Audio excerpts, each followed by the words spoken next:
Stories like crazy, because everyone has mental health, and everyone has a story, and sometimes they're crazy. Join Lori Lane Murphy and me, Adriana Prosser, as we talk about dealing with, struggling with, and managing mental health with storytellers who want to share their true life story. Get in the conversation with us and talk to us on Facebook and Twitter, and subscribe on SoundCloud and iTunes. Now, let's smash some stigma. This week we caught up with Caroline Concordia, a theater and television actress who wants to tell us all about her panic attack, because really, it affects our daily lives. I know, I'm one of those anxiety sufferers too. But here, let's listen to her story. Yes. Yeah, but I do want to start by saying, I love the podcast. And if this is your first time listening, go back and listen. There's so many great episodes, and I really value the fact that not preachy, not anything, just stories, and the fact that people are at different levels. I can't remember all the names, but the one I listened to, it seemed like one of the girls, one of the more recent ones, she was going through it right now, and it was, working it out, and I'm like, this is so great, and this is, why we need to stop the stigma, and, there's still a stigma, but it's getting better, I feel like, in the recent years. It's so positive to hear that, because it especially, I think I know who you're talking about, and when she felt an immediate release when it was done, even though she was still struggling, and still is to a certain extent, but she's owning it, and not as afraid as she was before, because you can get very afraid of your own thinking patterns, your own pain, right? It's a scary thing. So no, that's great. I'm glad you felt that. So I keep thinking about where I want to start, but one thing that keeps coming to my mind is my university graduation that my parents were so excited for. And I was kind of not really excited for it. I didn't have any feelings for it. I didn't really want to go, but I knew I was going. I knew for them this was important. It was going to happen. I wasn't stuck in I need to stay in university. I was ready to move on. I knew it was a temporary thing. I was, next phase of my life. I thought I was okay with it. Not in a super healthy relationship at the time, but I digress. So going to this university ceremony, I remember them putting the robe on and immediately feeling this is choking me. I am so uncomfortable, trying to ignore it, but just being I do not like this feeling. I don't know. Lining up with other graduates. Thank God I was the second person. There's only one other person in the row. And just immediately feeling nauseous, feeling sick to my stomach, just not associating it with anxiety, just uncomfortable, very, very uncomfortable. Spinning, just all these just the fight or flight's kicking in hard, but I still was just I don't want to acknowledge what this is because I have to do it. And then trying to figure out what's wrong. I'm so thirsty. Okay, maybe if I get a drink, this is going to help me. So I'm trying to find anybody can someone get me some water, please? I feel so dehydrated. And I keep getting up to leave, coming back to my seat, leaving, coming back to my seat. Finally, they put me in some sort of room, and the ceremony's already started, and I'm alone in this room, and I'm just am I going to be able to walk across the stage? All I have to do is shake a hand, grab a piece of paper. I'm an actor. I've been doing theater for years and years. Why am I stressing out about this, walking across the stage? And then finally, it's back and forth to my seat, back and forth to my seat. And coincidentally, I had a family friend who was making a speech during this ceremony and mentioned my name specifically as a shout out, and I wasn't in my seat at the time. I was in that room being oh my gosh, my name was just mentioned, kind of embarrassed, kind of surprised. No one noticed. My parents didn't know where I was sitting, so I knew they wouldn't figure it out. I managed to get it together, standing in line, about to walk on the stage, throwing water on my face, trying to keep it together, but I just was I'm gonna pass out on the stage, I'm tripping. Do the handshake, managed to get it together for 1 second. It was done. And then after the ceremony, I see my parents. They're you're white as a ghost. Are you okay? And I was well, and I kind of explained what was happening. So I basically feel I had either one or several panic attacks during this ceremony. But I didn't really want to go there because I knew for my family, for everybody, I needed to keep it together. So that was kind of a start of a more serious problem. So I was lucky enough to talk to a doctor. He gave me some Ativan, and I was okay, great if this happens again. But from that experience, I think it put a lot of things in my head, I need to always have a water bottle with me. I need to be okay with this, or I need to whatever. So that kind of, I was lucky enough to quickly get into a panic disorder group session and did like a 12-week kind of thing where I was actually very fortunate there. I felt like my problem situation were not as bad as the other people I was with, but they kind of put you through situations and force you to have a panic attack so you're not scared of the panic. Because I guess now, even to this day, I'm more scared of my anxiety than anything else. Just like worried, oh, when am I going to be triggered? What's going to happen? And I mean, this is going back over 10 years ago. So that's kind of where I wanted to start. It was with this story and how it kind of was like, oh, panic attacks are a thing. Anxiety is a thing. Although the graduation seemed so symbolic at the time, I thought I didn't care about it, but I obviously had something. Growing up, I always kind of had a nervousness, which I thought would come out at excitement times, that it was definitely like a nervousness and some stomach problems and this and that. And obviously I've hit some depression patches in my life, usually situational. Went through some like devastating breakups in my teen years where I was just like devastated, crying. Over the last couple years, I've been in my own personal therapy, which has been very enlightening, obviously, and learned a lot about myself and kind of not wanting to feel feelings, which I didn't know was my problem, but I think was one of my bigger problems. I know you have talked a lot about your anger and this and that, where me, I'm like, I don't want to get angry. I don't want to go there. There's certain feelings I'm like, why am I going to feel it if I know I can't change the situation? So I would just bury those feelings. And my therapist is like, you need to feel your feelings, because whether or not you feel them, they're going to be there and they're going to come up in other ways. So I still have triggers sometimes in traffic. If I'm by myself and I know I'm going to be stuck there for a while, I'll panic, or like I'll feel like panic come up, different triggers, different times. Now I'm in maintenance mode. I feel like I'm in a good spot in life right now. I'm in a happy place, which I'm very fortunate, but I feel like it is a lot of work, and it is that maintenance. And my number one thing is sleep. I feel like I really got to hit my quota, try to get 7-8 hours or more of sleep. I'm a big on resetting the system. If I feel like I need a nap, I'm just going to nap and I'll feel better. Nice. I can't be hungry because I have a very sensitive system. That's my thing. So I feel like I start to feel anxious or panicked if like I'm too hungry or if I'm too thirsty or something's out of balance. Then that kind of makes me uncomfortable. And it's that uncomfortableness like I just don't want to deal with. And one of my ways of overcompensating is like trying to be really nice to everyone and friendly, because I don't want anyone else to feel left out.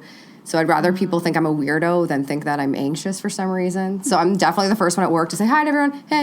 Hey, just like, and very in tune with everyone else's emotions. So if I feel like someone else is off immediately, I'm like, your aura's off. Like, what can we do about it? I wanna help. But I guess when you said you used to feel like preachy, like you don't, I don't want to be preachy, but it's like, I want to help other people find what's going to help them. Whether it's talk therapy, whether it's just getting more sleep. And sometimes it's common sense things, but, you know, I know you've talked a lot about like the glorification of busyness. And everyone has these goals and wants to achieve them. But what's your quality of life if you're not feeling good? If you're feeling overtired or feeling stressed out all the time, or I don't know. I feel like nowadays there's so many resources, and I found like a lot of comfort in, you know, some self-help stuff. The Universe Has Your Back. I don't know if you guys have heard of that one. It's a really, really good one. They have it on audio as well. That's been kind of helpful and just kind of like restoring faith in the bigger picture. And when you have those moments of like panic or losing it or anxiety, and just kind of having faith in this is kind of how it's supposed to be. So it's going to be this way, and it's your attitude about it is what's going to, the only thing you can really have control over.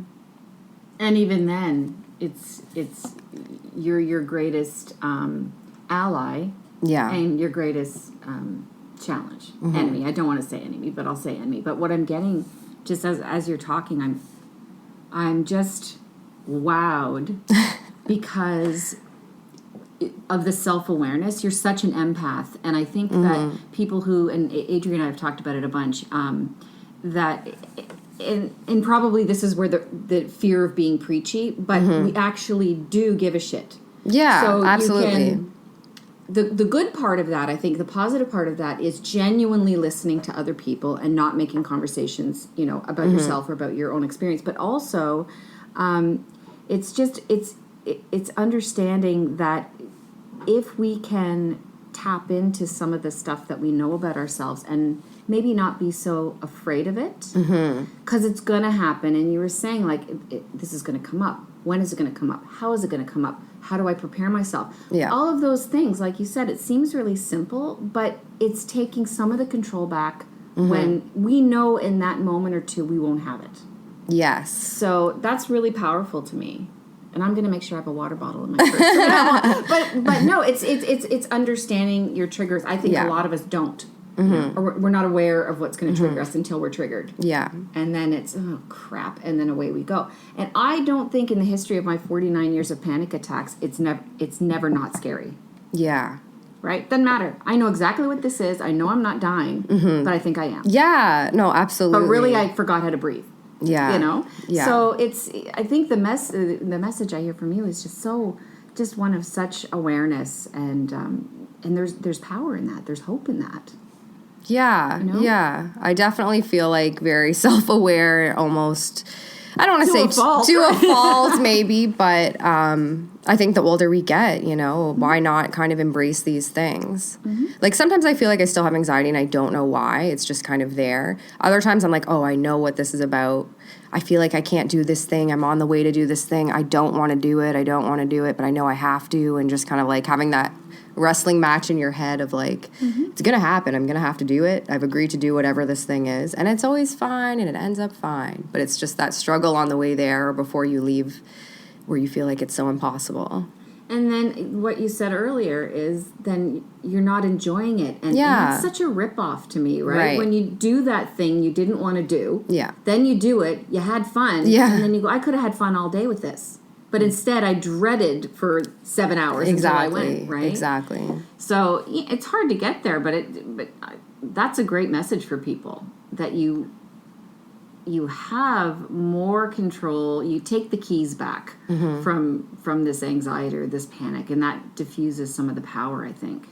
Or even when you're in those depressive states and you know the things you're supposed to do, go see your friend, call a friend, go, and then you just take a shower. You forget the good part. Like you forget what it feels like to feel good, and you kind of get stuck in that negative space, and it's so easy to stay there because you kind of just forget the good part, forget what it's like to be good. But once you start breaking that cycle, you're like, oh yeah, it can be good. It can be good. It can be bad and it can be good, but kind of taking them both, or just trying to have fun, trying to make everything enjoyable.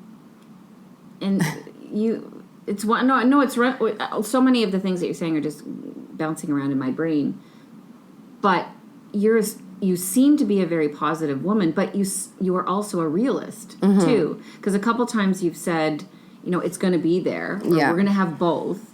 You can't eradicate the negative in our lives because that's just unrealistic. But we try constantly. I want every minute of my day to be joyful, and you just can't do that. And I think when you sort of put that down and say, okay, both these are elements that are going to visit. And it's kind of like the relative you don't want to come over, and they come over, and then you act nice for a while, and then you hope that they leave, and then they leave, and you go, yay! So there you go. That's what it is. That's what panic and anxiety is. Nobody likes Uncle Bob. Nobody likes him. He drinks too much. No, it's true. It's true. And I don't know, there's so many different topics when it comes to this stuff, and one thing that just came into my head is like drinking, and how I don't have a problem with drinking. I'm probably drink the least out of most of the people I know and my friends. But when I do it, I'm like, oh, that's not bad. And then you have those days after where you're like, is it worth it? I don't know. Like now I feel like garbage. And I work so hard to feel good all the time and want to feel good and feel like I'm committed to this healthy lifestyle. But then you have those times where you just kind of fall off or maybe don't make the best choices. And that's okay. It's not to be condemned, but just how... Yeah, and what are the right choices, right? Exactly. And I think that's what is the choice for you in whatever moment you're in. And that's important, right? What choice is for you. For me. I feel like a lot of people, again, I'm all for self-help books. I'm all for different perspectives, but everybody has to take it with a grain of salt to be like, but that's not for me. And that the spaghetti on the wall is, whatever sticks for you. I've got a couple friends who they don't drink, and I go into my booze fridge, because I have a booze fridge. Yep. And I turned to my friend and I'm like, would you like a U-brew? And they were like, yes, please. Knowing full well that it's a Diet Coke. Yeah. Right? And that's a U-brew. Yeah. That's good. And, they drink it and it's fine. And it's not about any of those social pressures. Now, I don't know if it's because we're of an age now where that stigma is less, where like, oh, you can't have fun without booze. Yeah. Like Fun Time Bobby from Friends. Yes. Right? Yes, like you need exactly. to have it. It's like, no, you don't. Let everybody, you do you. Which is sometimes difficult because if it's fun for you, you want to experience it. You want to share that experience. Yeah. Have a finger of whiskey with me. Like, let's do this. And it's like, no thanks, it's not for me. And to understand that, people have different levels of what they can enjoy, and who cares. So I wonder if that is, you get to a certain age and you have your field of fucks, and it is barren. Behold, my field of fucks, it is bare. And that you care less because you understand that it doesn't mean that much, right? Like when you're younger and you start to imbue all of these things with meaning that doesn't actually exist, right? Like drinking and smoking doesn't make you cool, right? Like that kind of thing, or staying up late doesn't make you cool, or just like makes you tired, right? Yeah, it does, which is not good. All those things make you tired. And I think too, as you get older and you go through different stages in your life, there's more at stake, right? Yeah. So I don't drink anymore, and I haven't for 7 years. But prior to that, I have a child, and you start thinking, well, this is no good. I can't be out of commission for 2 days after I whoop it up. No. Because he doesn't care. No. And I need to be there. I certainly couldn't call my mother and say, I'm hung. Can you come and take the boy? She would not appreciate that. No. And there would be a lot of tisking that goes on. But I think more importantly, possibly with all age, responsibilities, plus all the fucking medication I'm on, make drinking an impossibility anyway. There's that layer too. Yeah, which is good because I don't know that I would have stopped. Interesting. I don't know that I would have stopped. But now with all of these different things and what I know now about bipolar and stuff like that, but it is interesting when you say, like, you become so self-reflective after you go on a bender. Yeah. It's a reset, too. While you're in the fetal position, why do I do this? Yes. Why bucket, beside it's you? not. I don't want to do that again. I mean, I might, but I don't want to. And then you need it to just remind sometimes yourself, I guess. happens. Yes. Yeah. It's a But different... if you do, it's about not condemning yourself. Exactly. Because we talk about judgment all the time on this podcast, and we talk about it in our regular conversations. And I think realistically, everybody judges. We all do, and whether it's a flick of the switch and you judge, but then you make a decision. And I think obviously we condemn ourselves the most. And Adri, you have a migraine. I do. Yeah. She does. And I said to her when I came in to record today, perhaps we shouldn't do this because I care about you and you have heavy eyes. And you said, no. Pushing through. You're like, it's happening. Here's my the thing. self-care is to not do that. Not to out you like that, but that's But you did. I did. I'm totally outing you, but with a positive twist. Right. Because the twist is what Adri just said a few minutes ago. You do you. Right. She can handle it. Who am I to tell her she can't? You can't handle this because you have a migraine. Yeah. You can't handle this because Right. ... That's, I said it because I care, but ultimately I can't make her shut down and you go to bed now. That's not going to work for you. But there is a difference, right? Like when you have all of these outside factors that are trying to help. Yeah.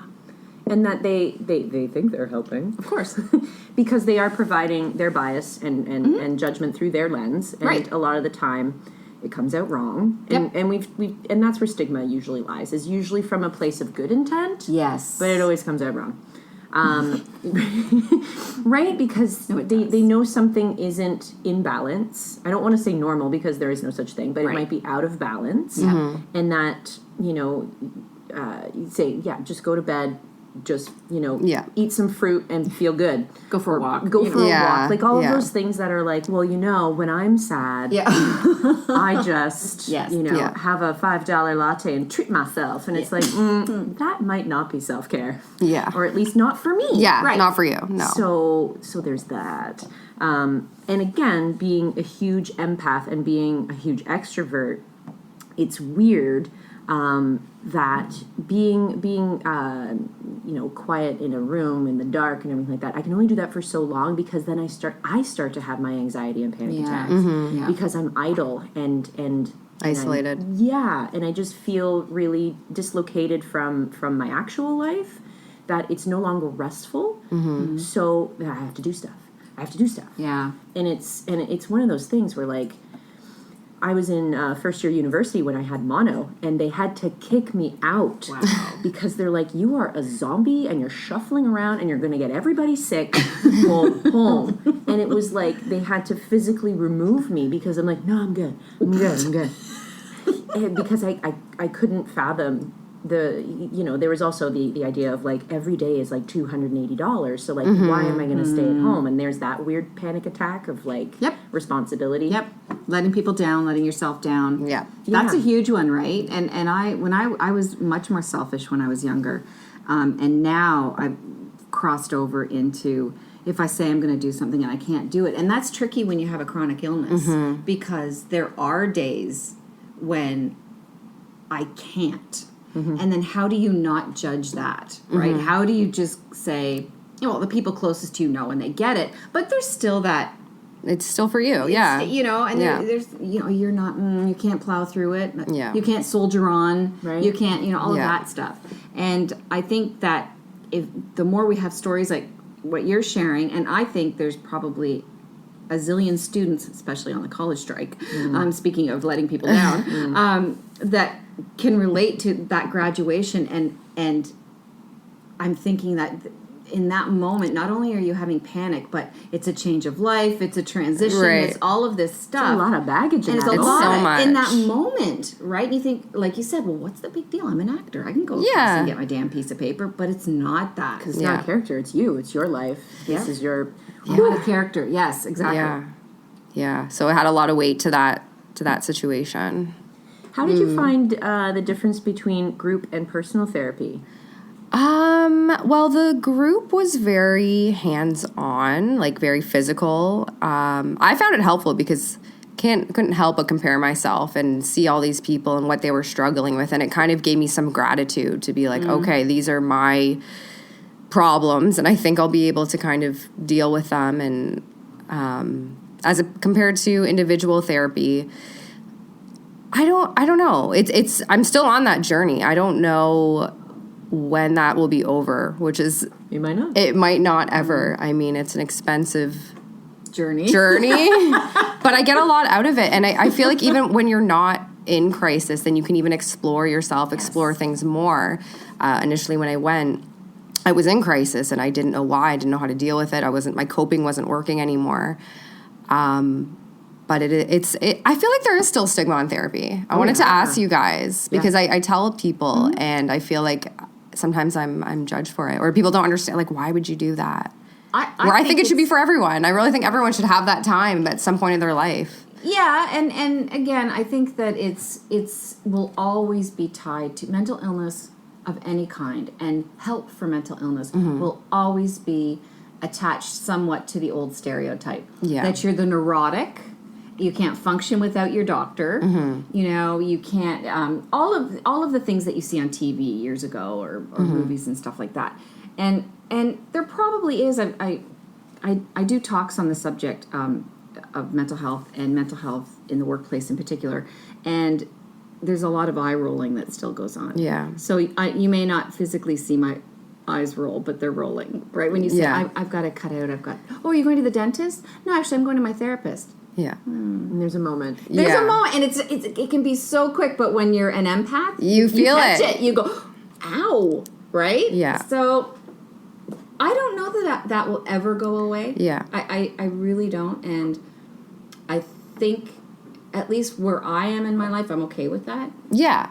But, at the end of the day, have fun with it. Exactly. You can mess with people a little bit, but yeah, I don't know why. This was the first month that I told my employer that I couldn't work Friday afternoons because my therapy is every other week at 4:30 on Fridays. And you will not give it up. Right? And it was the first time that I did not want to make excuses because it's Friday and it looks like I'm trying to take a long weekend or whatever, right? And I'm like, I can work half days on Friday, but I need to be uptown for 4:30 for therapy. And there was no questions asked. I thankfully have a boss that I've known for like a decade. And she was actually a part of my bereavement journey because she was there when my brother died.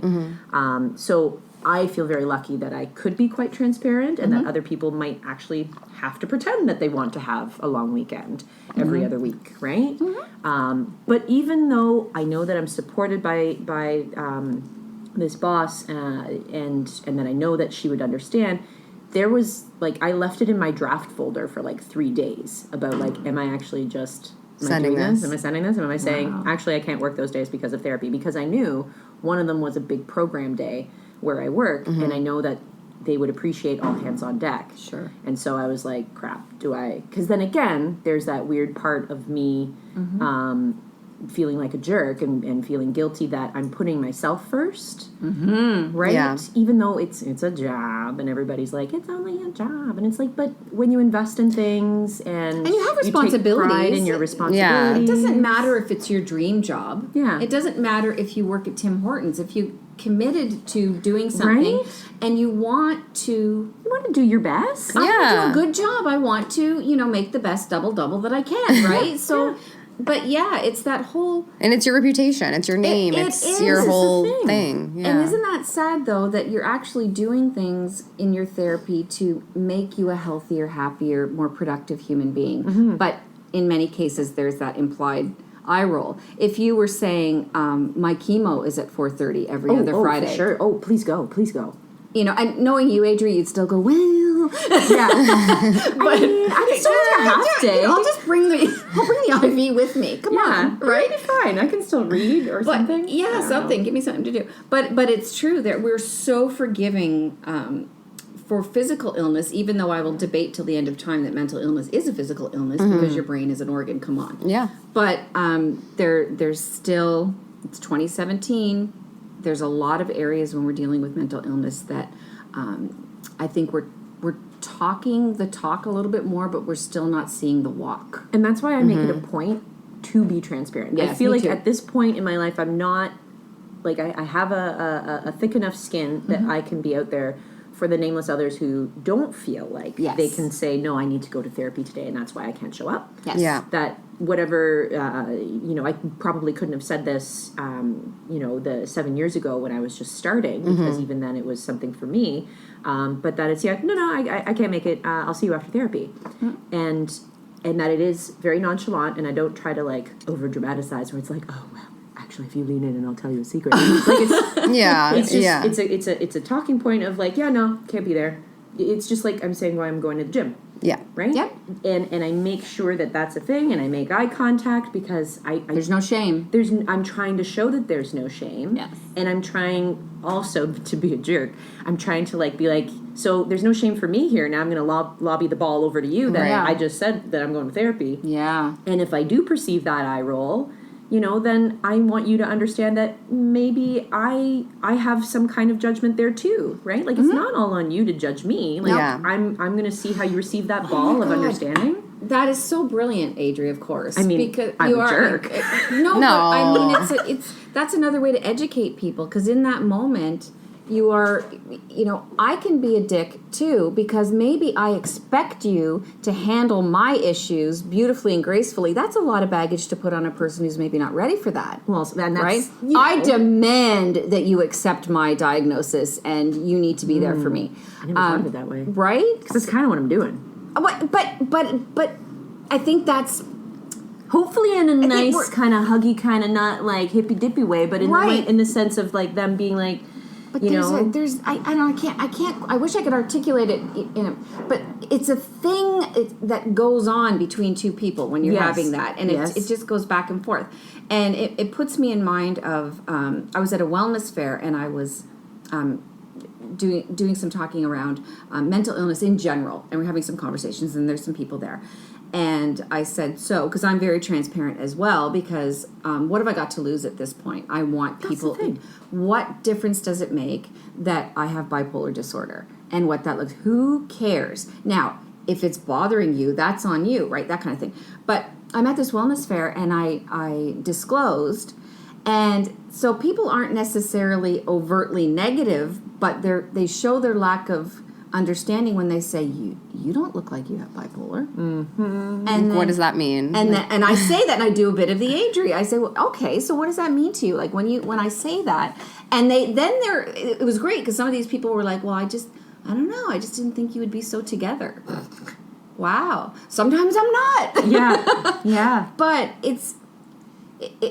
I think if more people were, I don't think that we can lead the crusade and say everybody has to be transparent. No, it's but hard we can give voice. Look at that energy that you had to then be like, okay, am I going to unpack this with them? Yeah, because you have to expel that too and be and put on your armor to be like, okay, this is going to be triggery for all of us. Yes, and it might be hurtful for me, right? Yeah, to hear that. No, and I think too with when for you to understand and accept that really the panic and the anxiety are a part of you. Mm-hmm.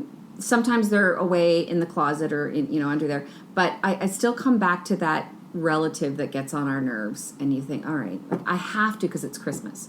I have to because it's Easter. It's happening. It's happening. I still feel like I'm going to die. I still feel all those things, but at least you have somewhere in your brain that's saying this too shall pass, and it really will. Sometimes I forget. I forget that. Right? And I really have to remind myself. That's good. It's an important message. It's again, I equate it like going to the gym, right? Like it's almost like a muscle that you have to exercise, or else you forget how to do that thing. Yes. Yeah, and it's important. I have all those essential oils. I'm like, this is supposed to be for anxiety. Give me it. Okay, I got this vapor. This is supposed to be for anxiety. What can I do? And it still comes. It still comes. So, and I think that all is as prepared as you can be. Sometimes it can hit you sideways. I like to say that now at this point, and it's probably thanks to medication, but I can see my panic attack coming. Mm-hmm.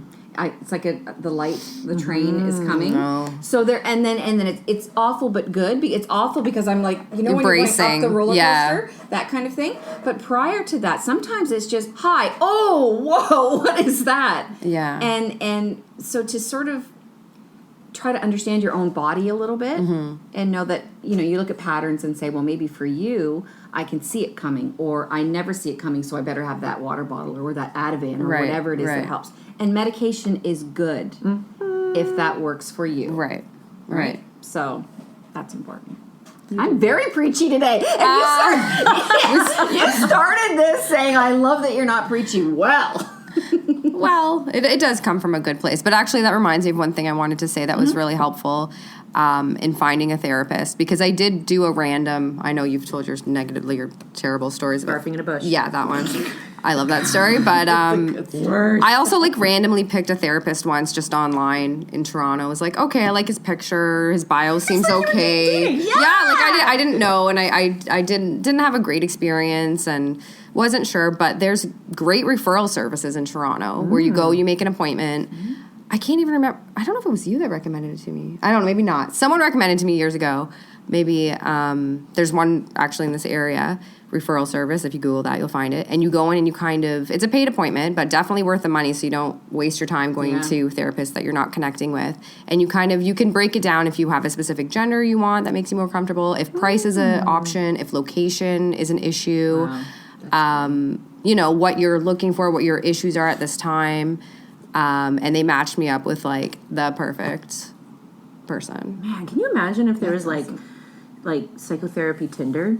Well, they're starting. They're starting that. What? They are starting therapy online. There's apps. Yeah. Yep. And there's apps, and it's like eHarmony or or Tinder. And I think it's a long time coming. Yeah. Because who hasn't at this table sat in front of a therapist going, this is a complete waste of my $170 that I'm just handing to you. And I hate you. And I hate you so much. I hate everything is coming out of your face and I'm going to go barf in your bushes. And you did. And I did. The worst day ever. Right? But to go through and to actually vet this guy rather than like any kind of weird mumbo jumbo credentials that it's like, I don't understand any of this. Doesn't mean anything. Right? But if there could be like a little bio, their picture, you things can talk that to them, you are can strong communicate suits. with them. Yeah. Maybe do a little online chat first or whatever. I don't know. Yep. Yeah. The Psychotherapy Tinder. Yeah. That'd be so good. The future is now. The future is now. And it's a good thing because I think that might help a lot of people who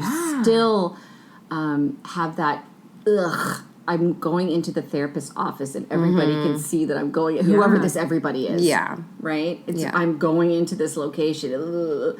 So, you know what? And they may never be comfortable with it, and that's cool too. Yeah. It's about getting the help, right? Yeah. Yeah, I mean, there's lots of wonderful resources like you can do phone lines now, and if you're saying like there's this Psychotherapy Tinder, I know that they've been trying to do like there's a lot of apps out right now. Been hearing that the I think it's the U of T one where you track your moods and things like this is really good. Some people have been using it. So the future is listening. Yes. Right? Like technology is listening. So that's really cool. I'd love to follow up with you and see if you can find that link and we'll put it in the little bio piece. Oh, the referral service? Yeah. We'll have to figure that out. Yeah, absolutely. That sounds great. Yeah. I didn't know if I could disclose the location we're at right now. Oh, it's no, that's fine. It's in the Broadview area. I think it's called Broadview. It's the We love the Broadview area. Yes. The East End. The East End. Yes. It's a delightful area.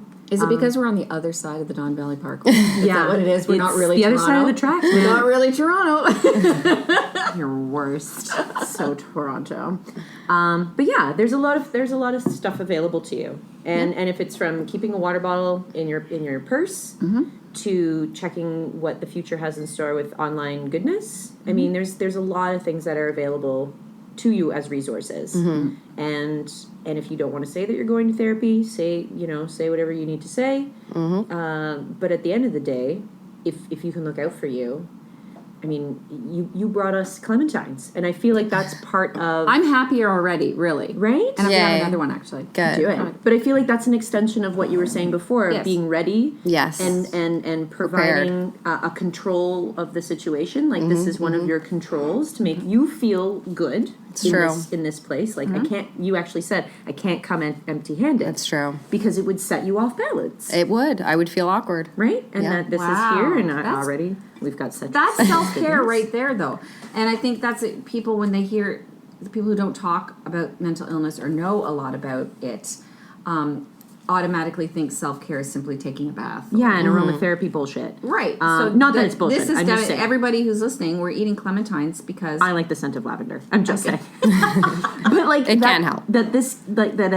It's seemingly not about you. Like to be, but it kind of is. But it really is because it makes you feel good that you've gifted in this space and that we are enjoying it. And I totally get that. That self-care does come in very, very different forms.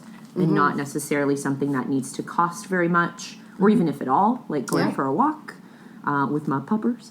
Yeah. A text from somebody. Or bringing a bag of frickin' clementines. It's amazing. That's very specific, but I think we should put that on our Facebook page. I will do that. Okay. Take a picture of our self-care today. I'm fucking do that. As I munch on I warned them. There's going to be pictures. There'll be pictures. We also need the selfie because life, it's demanding of that thing. It is. Well, thank you so much. You're welcome. Thank you. It's just it's lovely talking to you, and I would like for everyone to know that this is a huge feat for me to not talk when somebody else is talking, and I love that about this podcast. And you're riveting, and you're so aware, and you're lovely and empathetic, and all of the things that you're just this beautiful being out there in the world, and isn't it great to know there are beautiful beings like you? Thank you so much. Keep smashing that stigma. Woo! Love it. Smash it. Yep. Thanks for listening. If you want to join the conversation, and we hope you do, come find us on Twitter and Facebook. And you can subscribe to us on iTunes and SoundCloud. That's it, Stigma Fighters. And remember, your story isn't over yet, and we want to hear it.